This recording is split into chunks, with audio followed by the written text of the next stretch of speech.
till we saw the light of dawn as it began to fill the room where we had huddled to keep warm. And as we heard the howling wind slowly turn back into our friend, we realized somehow we made it through the storm. And as we walked into our world, we found that it was torn apart. We hardly could believe our eyes. It was enough to break your heart, and yet we had to thank the Lord that somehow we were still alive. We had survived. We made it through the storm. So now it's time to start again, rebuilding one step at a time, learning it's safe to dream a dream, because we've all been reborn. And as we hold each other's hand, we realize we've made it better. Together we have made it through the storm.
I'm not gonna name my baby that. Some people were pushing me to name him that, especially my boyfriend, because that's his name too.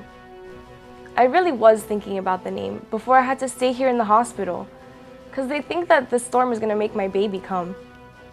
They explained it all to me, about how the drop in the air pressure and the emotional stress of the emergency could bring my baby early, and how most of us would probably deliver sometime tonight.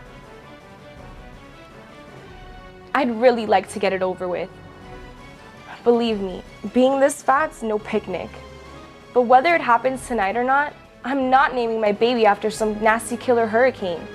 I'm not gonna do it. That's all. I don't care how many little Andrews this hospital has. Having a teenage mother is enough handicap. Mommy and I were taping the windows, and Papi was making all these phone calls, trying to set up an AA meeting for after the storm. Papi's problem was that no one knows where it's going to hit and what services are going to be affected. There are too many possibilities. He's just making everyone so jittery, trying to second guess everything, and the tension goes up with every, pero compadre, the storm goes norte, then blah, blah, blah, blah, blah. And he was getting louder and louder because of Mommy's violent ripping of the tape. Finally, Mommy just looks at me and says, Maria, fill the tub. And I said, but Mommy, it hasn't been cleaned with Clorox yet, and you promised we could all have a bath. Just do what I say. So off I go, doing something that somebody else is gonna have to do all over again. And when the water was running, I go down the hall and I listen. More important than your family? Hector, it's been 6 years since you drank last. Go help Joey. Maria and I will seal up la casa. And the door slams. And Mommy and I look at each other. We're thinking the same thing about the last time that he slams the door like that. And then we hear the potted plants dragging from the patio to the garage. And we know it's gonna be okay, at least por ahora.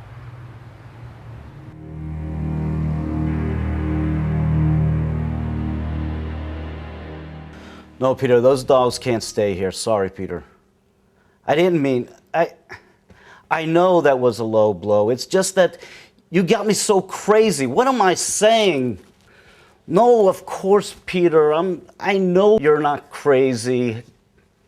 Exactly.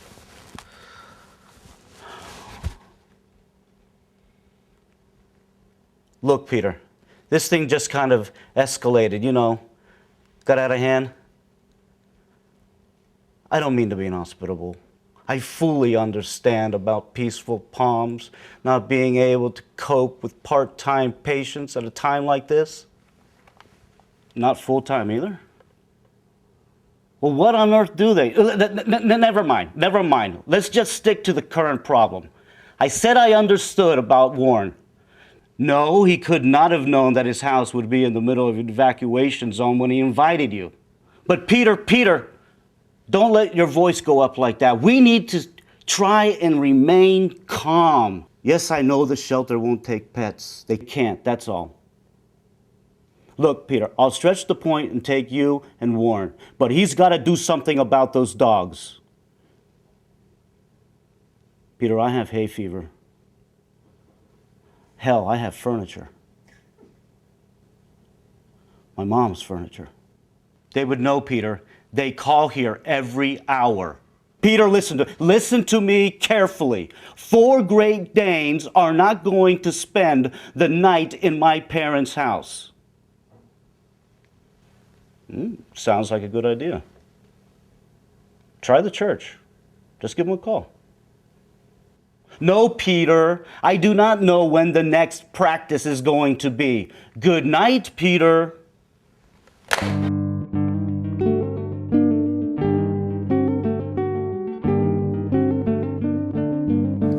Yes, Mama. Jesse's packing them now. Just a minute. Jesse, Mama say don't you be forgetting your review books. She don't want to hear about you can't do your math work because you left some book. I don't know how long we're going to have to be there. Just do like the Boy Scouts say and be prepared. Say what?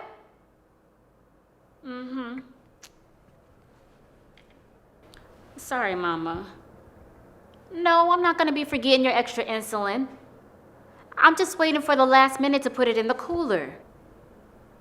Yes, Mama. I know what a catastrophe it'd be if it got left behind. Mama, you gotta trust me. I got a list. No, Uncle Sammy's high blood pressure medication is not on the list. 'Cause I packed it already, that's why. Mama, give me some credit. Of course I packed lots of Pampers. Well, I guess I could send Jesse out to get some more. But he's not gonna like it. Mama, you're not the one that's gonna have to make him go. Mama, please, don't start that again. I know you have to be there till 6. It's just that you never give us any credit for being able to manage anything at all. I understand and appreciate everything that you're trying to do. We all do. Yes, Mama. I'll call and tell him to Mama, how am I supposed to finish it? Yes, Mama, I will. Okay, Mama. Bye, Mama.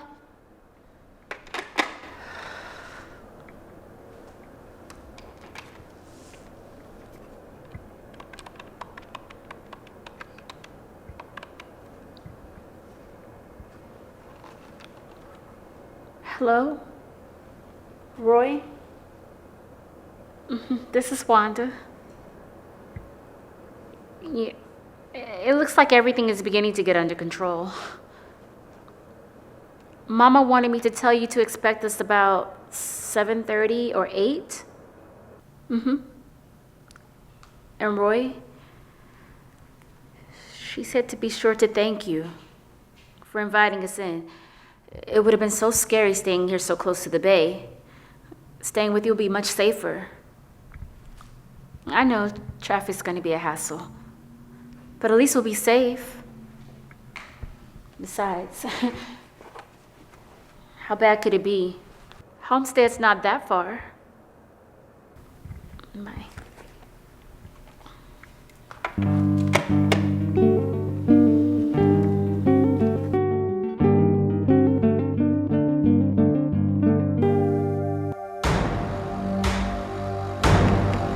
Nice and cozy. Okay, CB, ready when you are. It's the old punchline from a showbiz joke. But I am, though, about as ready as I'm ever going to be. More ready than most folks, I can tell you. Like that fella down the hall. I'm a nice enough guy. Smart. Stocks and bonds. Forgot to check the stopper in his tub. Well, I showed him a couple of tricks that I knew with rolled up socks. Probably hold him for a day or two. I'll probably end up forking up some of my water eventually. Well.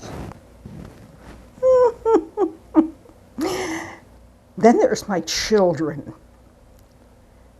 Well, they have formaldehyde for brains. And that guacamole they call for brains too. Anyway, I haven't heard from my son Dave for 3 years. He phoned this morning in a panic about his boat. Well, I gave him a couple of phone numbers, but this morning I asked you. Precious lot of good it'll do him. As an afterthought, he asked me to come and stay with him down in Kendall. No mention of transportation. Probably worried about how it would look afterwards if something happened to me. A couple hours later, my daughter and that idiot she calls for a husband phoned. Wanted to know if I had taken back that Coleman stove or if they had put it up in their attic. Well, I told them, get a tetanus shot and go up and check it out. Well, the last time I heard from Faye was when she needed money for her fool of a husband's third failed business venture. And you know what they were going to do this afternoon? Well, I can just see them now. Like rams in the rut at the supermarket, crashing into other carts with the rest of the 11th hour club. And you know what their charitable suggestion to me was? To check into one of those sardine shelters, go by cab, of course. Well, I explained to them that every year I replenish my supplies from that wonderful little survival store. And that this building was built back when builders knew what hurricanes were. And that I'd be camped out here in my sturdy little bathroom with all my supplies close at hand. And then they went on and on about expanded evacuation zones and how frail I am. Well, I explained to them patiently that if everybody in these evacuation zones tried to get out at the same time, we'd probably be killed in the traffic jam. exhausting conversation. Pretty soon, I made static noises and disconnected. Peace at last. Oh, and that Coleman stove, I gave it to a big family on the 6th floor. They're nice folks, and they're kind of strapped for money. Well, I guess it's time to go to sleep. Now, if I roll over on my good ear, I'm probably going to miss all of the action. But I may wake up ready for whatever happens in the morning. Okay, CB, I'm ready when you are.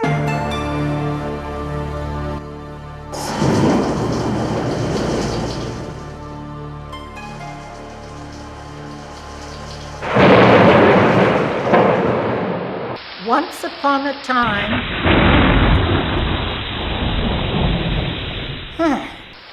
once upon a time, 3 little pigs lived together with their mother pig. One fine day, the mama pig decided it was time for the 3 little pigs to go out into the world and seek their fortunes. Make sure you build good, strong houses and always watch out for the wolf, advised the mama pig. The little pigs kissed her goodbye, and they set out to seek their fortunes in the big world. As the first little pig passed a man gathering straw, he got an idea. "That's just what I need to build my house," said the first little pig. And since the man with the straw was a nice man, he gave the first little pig enough straw to build a house. No sooner had the first little pig finished building than the wolf came a-knocking. Little pig, let me come in," cried the wolf. "Not by the hair of my chinny chin chin," replied the first little pig. "Then I'll huff and I'll puff and I'll blow your house down," said the wolf, which he proceeded to do, and he ate up the first little pig. The second little pig, having heard of his brother's bad experience, decided to build his house out of sticks which he got from another nice man. It wasn't long before the wolf knocked at his door. Little pig, let me come in." "Not by the hair of my chinny chin chin." "Then I'll huff and I'll puff and I'll huff and I'll puff and I'll blow your house down," which the wolf finally managed to do, and he ate up the second little pig. The last little pig, having learned much from the errors of his brothers, put off building until he found a nice man who would give him some cinder blocks. He built a fine, strong house that was up to code.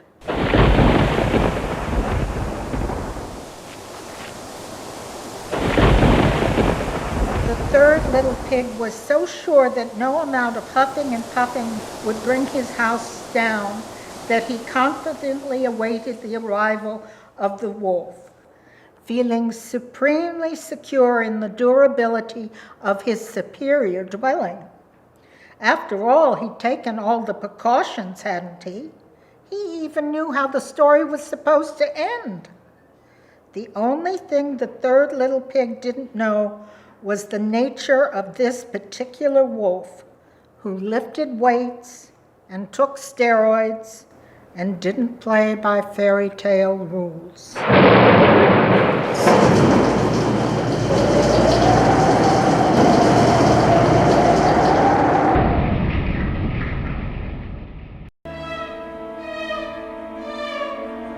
I've been driving around while Adrian rests in the back. So we got this flat and I had to pull into this lot. Supposedly, we've been driving around looking for passable roads leading to mythical gas stations. But what this trip's really about is air conditioning, car air conditioning, the only kind available for 50 miles. Adrian and I, we don't even know each other all that well. I just volunteered at the buddy system last week. Also, having to cope with Adrian's illness during a Force 4 hurricane hasn't exactly left us much time to get acquainted. He's already lost one caregiver to a car accident, and with all these traffic lights out and so much debris, it can happen again all too easily. So most of my mind's got to stick to the road. And at the same time, other problems need pondering, like the humanity of this air conditioning break against more pragmatic ideas, like the need for gas conservation. Hey, yo, Adrian, I'm gonna get out and change this flat. You rest tight, man.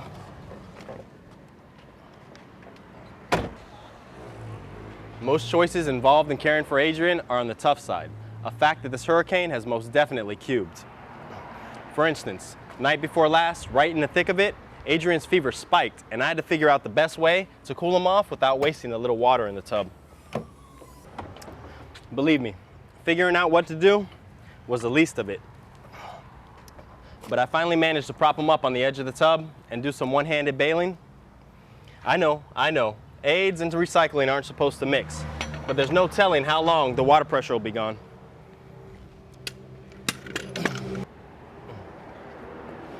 In the days to come, I might have to locate, transport, and set up a generator. And trying to picture the logistics of caring for Adrian at the same time is mind-boggling. So sanity demands that I block it all out for now.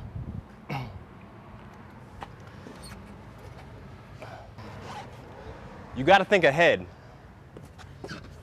but not too far ahead. Now back to the debate over how much gas I dare waste while looking for more. I also wonder if I should warn Adrian I'm about to turn back, or if the best choice is just to leave him to the peace of the air for as long as possible. Adrian, old buddy, I hope there's enough air in this spare.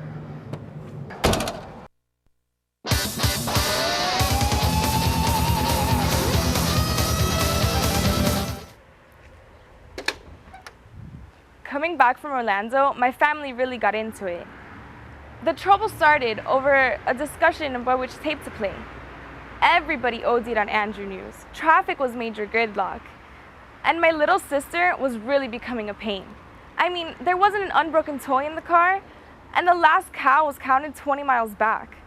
Little beads of sweat were beginning to form on my mother's upper lip. As for my father, well, he'd long ago ceased to censor his language about the jerks on the road. We were not happy campers. So what happens? Dad says, "Let's hear a tape. How about some Randy Travis?" I jump in with a strong vote for Metallica. My brat baby sister starts some serious whining about Storyteller, and World War III is on. Round and round we go, with the car getting more and more claustrophobic as the decibels rise.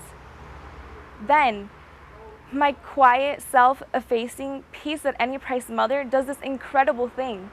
In a voice that can shatter a whole chandelier, she screams, "This is what you're gonna listen to!" And she slams the tape into the deck. Everyone's too startled to react. So the music takes over.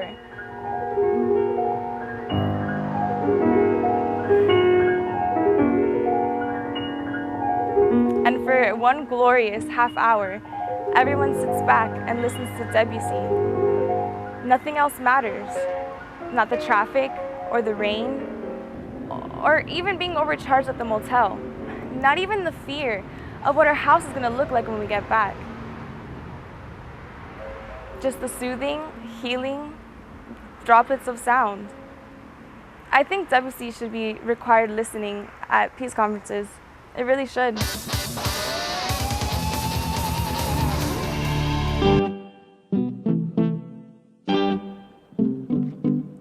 No, Mrs. Carraras, let's try again,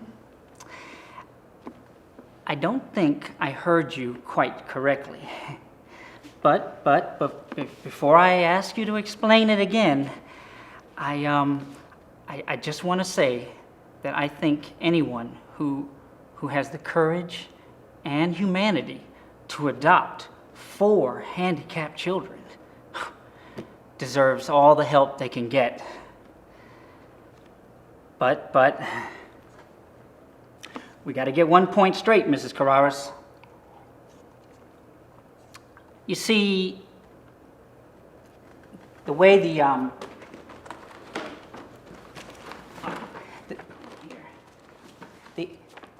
the way the policy is written, Mrs. Carraras, you would only get paid if the monkey, the monkey, Mrs. Carraras, the monkey that did the damage came through the broken window, Mrs. Carraras. Then you would get paid for the full amount. But if the monkey, the monkey that did the damage was just the children's pet monkey and just got loose, you would get paid nothing, Mrs. Carraras. Nothing at all inside the house. You see the difference? The monkey, the monkey get paid, Mrs. Carraras, through the broken window, but the monkey and the children and the monkey, nada. Comprende, Mrs. Carraras? Okay. So, I'm sure that anyone who takes care of 4 handicapped children has got to be a very smart lady. And you are a very smart lady, aren't you, Mrs. Carraras? Yes, see. Okay. So, I think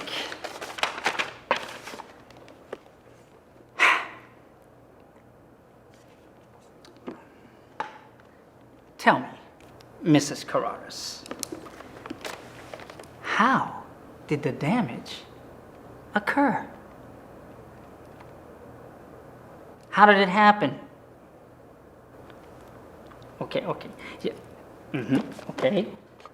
Through the broken window, through the monkey, through the Okay. Yes, Mrs. Carraras. Yes. No, you're doing fine. Yes. No, you do live next to the monkey garden, don't you, Mrs. Carraras? Yes, lots of mucho monkeys, Mrs. Carraras. Mucho monkeys. Yes. No, you're doing fine, Mrs. Carraras. You're doing fine. Bueno, Mrs. Carraras. Bueno. Huh? Oh, that piece over there? Oh, that's a very expensive piece, Mrs. Carraras. Very expensive.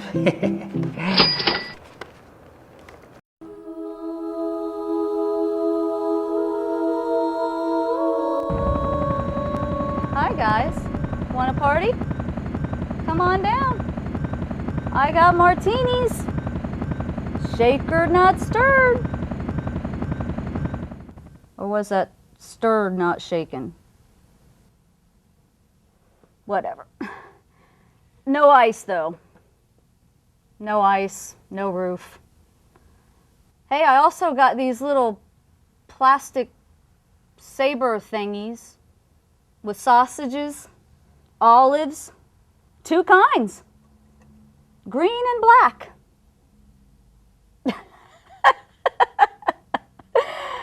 Green and black, integrated olives. Now that's something I really used to believe in. Huh.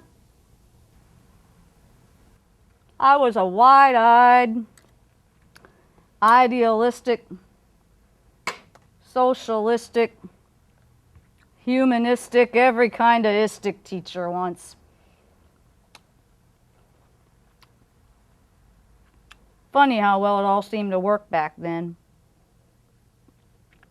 Back before all us white folks started faking addresses and actually moving away. I'm not saying we didn't have problems, but it all just seemed doable then. We didn't have these guns in school then. Of course, there was the pregnancy thing that needed solving. That was the major thing back then, long before guns. But it didn't get solved. All it got was ignored, like it didn't exist. So it just ballooned.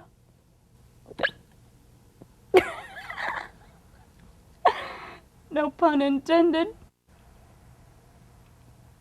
Anyway, between that and all the sad immigration problems, nothing seems solvable anymore. Oh, you guys are back. Hey, I got some watermelon in the house. You needn't worry about Fred. He's sleeping off the antibiotics. I told him that wet sneakers were better than no sneakers. But would he listen? No. He had to go try and repair that thing in his bare feet. Well, once a hippie, always a hippie, I guess. Except for me. I've changed a lot. Back then, I used to think everything that was wrong with society was our fault. I still kind of think it was back then. But then was then, and now is now. Nowadays, I see a welfare mother with $40 acrylic nails and I get mad. I don't say anything. But inside, I fume. In a way, this hurricane is just a symbol of all the pent-up fury in the world, in my opinion. But then who cares about my opinion? Well, bottoms up, boys, wherever you went. Here's to dedication past and decadence present.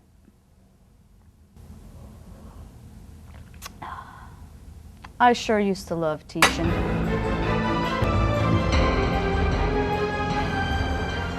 Before the storm, we had a dumb, friendly dog, 2 Siamese cats, and a mean green parrot.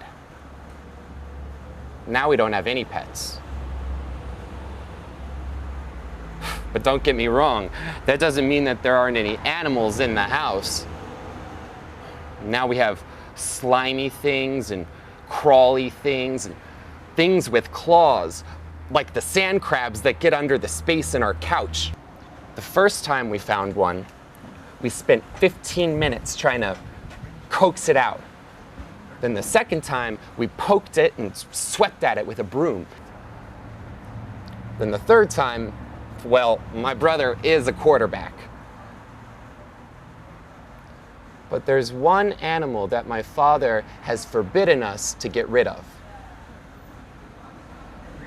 My dining room chandelier has a new attachment coiled around it. One that makes my mother scream a lot. She refuses to talk to my father because he won't get rid of it.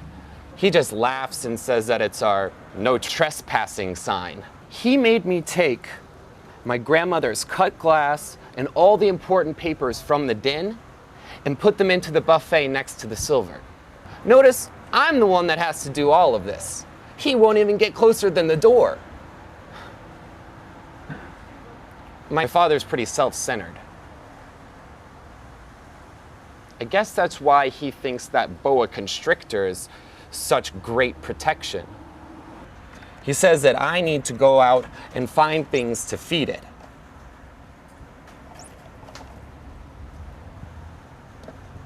He says he wants that snake to stay right there until the house is fixed. Oh, shit. With my father doing all the work, I have a feeling that snake is going to die of old age.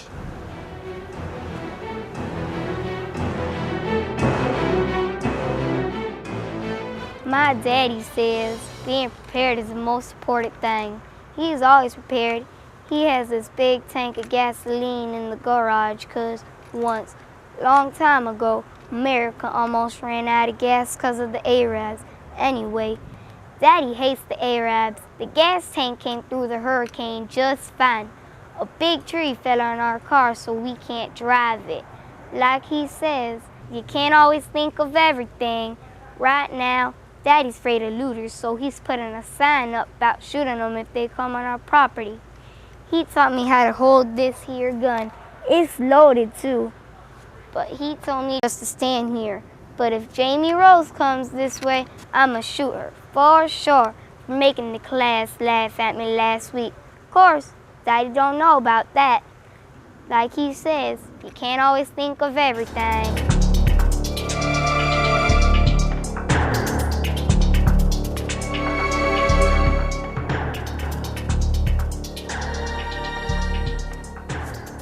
never got along with my father. What else is new? I'm a teenager. And the basic rules for that are rebel and blame everything that goes wrong on your folks. I'm guilty. You know, it's just that we're so different. You've heard this before. I want a rock band. He wants me in college, of course. I yell. He does these slow burns. And as for affection, well, I used to think that was something he used to lavish on the lawn. Huh. You think I'm kidding? We have a big lawn, a very big lawn.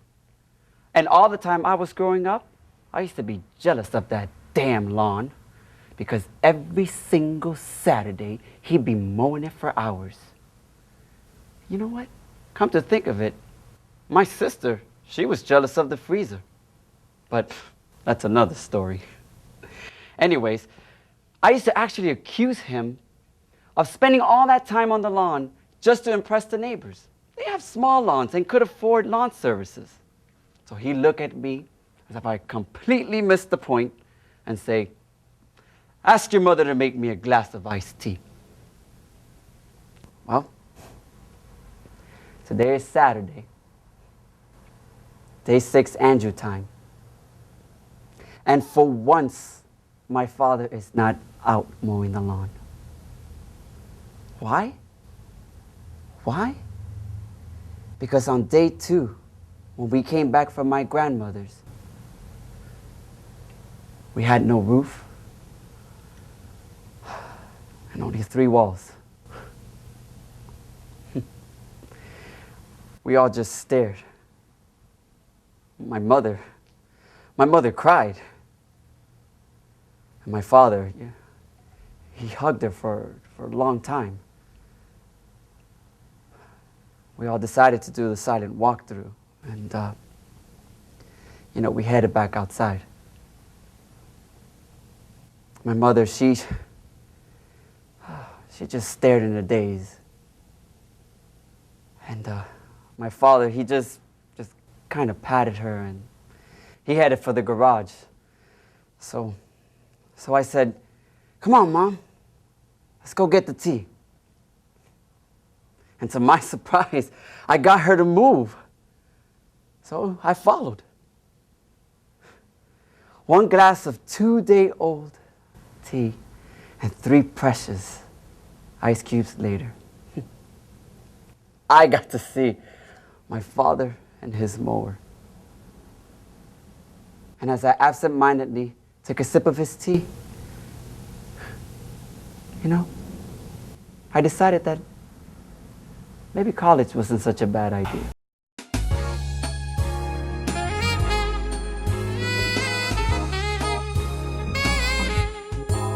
What I'm selling here is convenience. This little stand is a convenience store. That's what I tell them when they complain. I mean, ain't nothing keeping them from going to the distribution center for the free water, except the line. When people bitch, I give them directions. Then I wait. It don't take them long to come barreling back over here. Leastwise, a lot of them do, especially the ones that done the most bitching. Sometimes me and my brother, we make book on how long it's gonna take one of them to change his way of thinking. 8.5 minutes is the record. And then you should have seen that old fart panting his way back over here like he was gonna miss out on something. $5.50 ain't so much to pay for a gallon of water. Not after you've seen that distribution line, it ain't. It's all in your way of thinking. If you think of the distribution center as Winn-Dixie and my little operation as Circle K, you get a much better feel for what's actually going on. One has low prices and the other is hassle-free. You gotta pay for that. My brother and I, we're part of the free enterprise system. We're entrepreneurs serving a need of the community.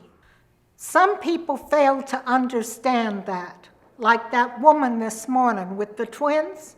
She spat in my face, right in the face. Can you believe that? Now, my brother says we ought to expect occupational hazards, but I say there ain't no excuse for rudeness like that. Sometimes the law hassles us too, and then we gotta move on, which drives up the overhead, because the gas gougers are out there making their own quick buck. Hey man, it's all the American way.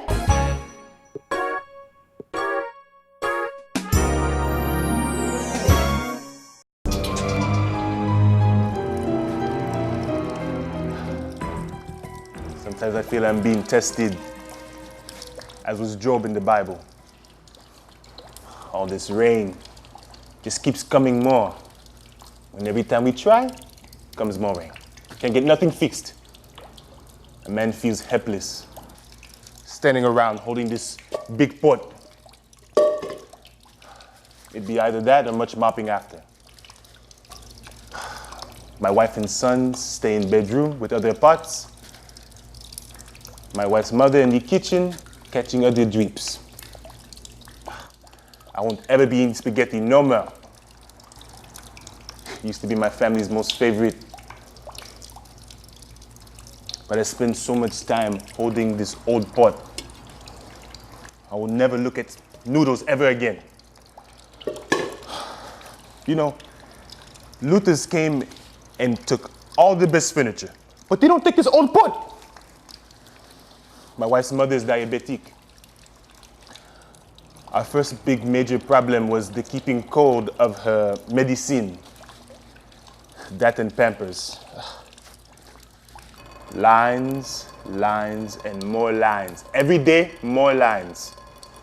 Water, food, medicine, Pampers, ice, clothing, all have lines. My family have to split apart to get necessities. Mornings are for lines. Sometimes in the afternoons, we mop and then catch the rest of the drips. Sometimes we shout from room to room, but it's hard to keep conversation going along that way, so we stand silent with our pots, wondering what God is thinking.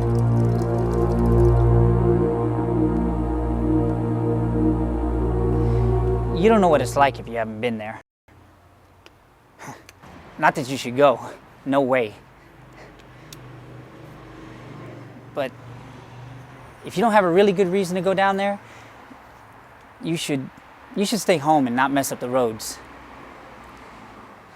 Don't be like those ghouls that go down there sightseeing like it's Disney World or something. Still, if you haven't been there, you don't have a clue what those people are going through. Well, maybe if it was on a big, wide movie screen, you could get the feeling. But on your TV set, nah, it's just too small.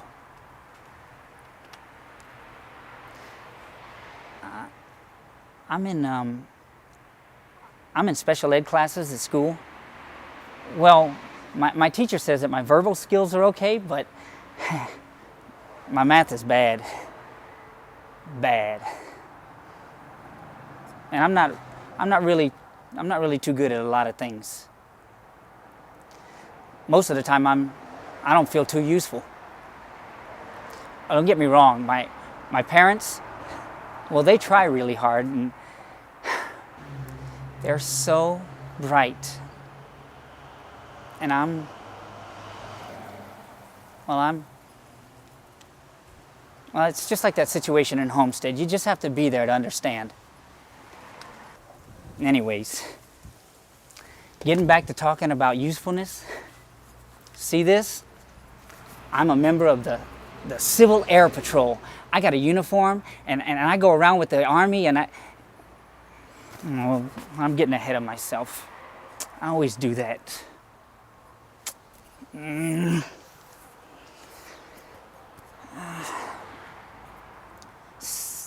See, my parents have a van, and after that first day, well, we all became volunteers. Well, it was real disorganized back then, and nobody knew what to do.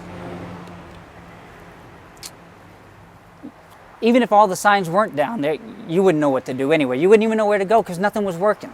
Nothing. You could drive for hours and not find one single person who could tell you what to do. Nobody knew.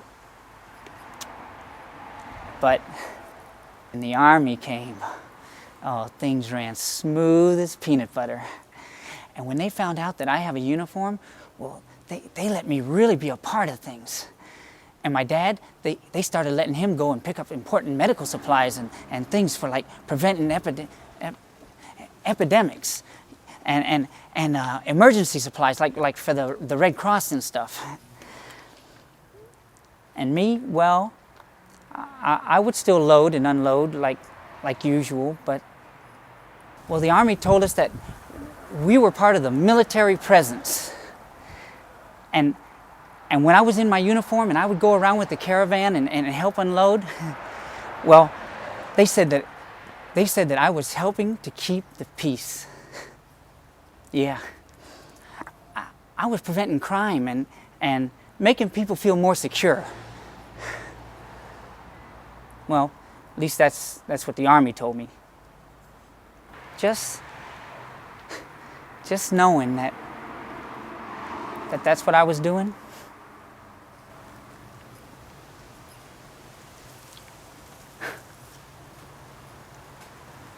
Nothing.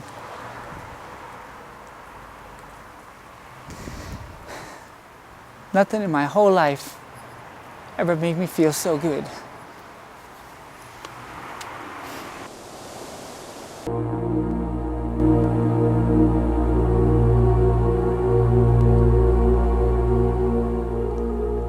My grandparents had to go west when they were young and out of work during the Great Depression. My grandfather used to gather all of us kids in a big circle and tell us how lucky we were to have homes and security. Then he'd tell us what it was like back in the long ago Dust Bowl days, having to live hand to mouth with little or no shelter. And those stories just all seemed so unreal to me. I couldn't imagine not having a roof over my head or having to travel for work. Well, look at us now. We're living in a leaky tent with mosquitoes, no garbage collection, no sanitation facilities. I have to worry about my kids not being eligible to go to school. I'm afraid of disease because we have to bathe in a canal. My husband makes good money doing construction work in these wrecked homes. We can afford to rent something, but there's no place available. And Jim tells me to keep the faith. He promises that if we just hang on long enough, we're going to be able to afford a house of our own back home. Well, that's just fine for him. He has his work to keep his mind from brooding. Me, I'm a quiet person. I never understood those people that make waves. They throw things about and shout about this or that. Well, now I wake up screaming some nights. This area needs people like my husband. They asked us to come here. Now I'm telling you, if they don't find a way to cut through some red tape and get us some basic services soon, I'm gonna take a bag of this stuff and I'm gonna dump it in front of the nearest government office I can find. I swear I will.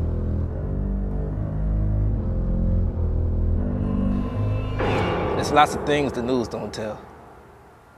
They're trying to be all hopeful and all because they're afraid if they don't, people lose heart. The things just get worse. To me, it seems like things can't get much worse, but they're afraid it will. That's why they don't tell all the bad part.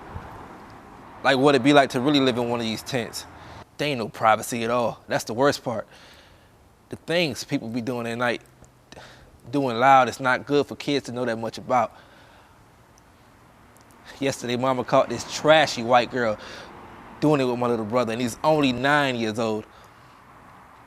I hear this man brought up one of them trailers the government give away, and he's turning it into a whole house. I sure hope so, because maybe then we won't have to listen to so many people doing the nasty all night long.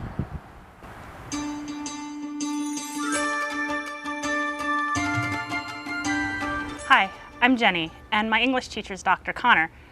I'm in advanced placement English at one of the top schools in the country.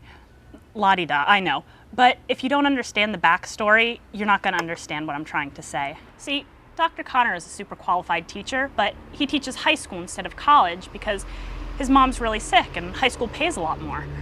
Bet you didn't know that. Granted, high school teachers do have to put up with a lot more student crap and have to work a lot longer hours, but the bottom line is, pay and fringes are better.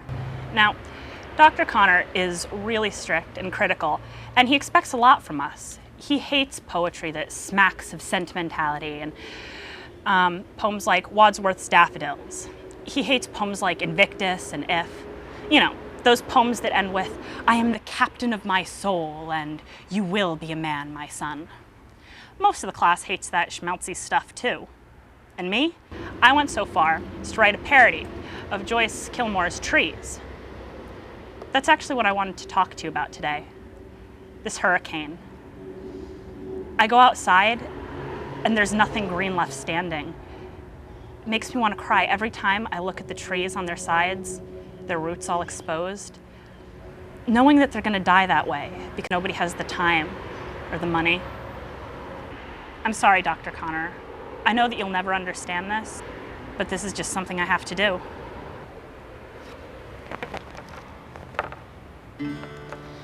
I think that I shall never see a poem as lovely as a tree whose hungry mouth is pressed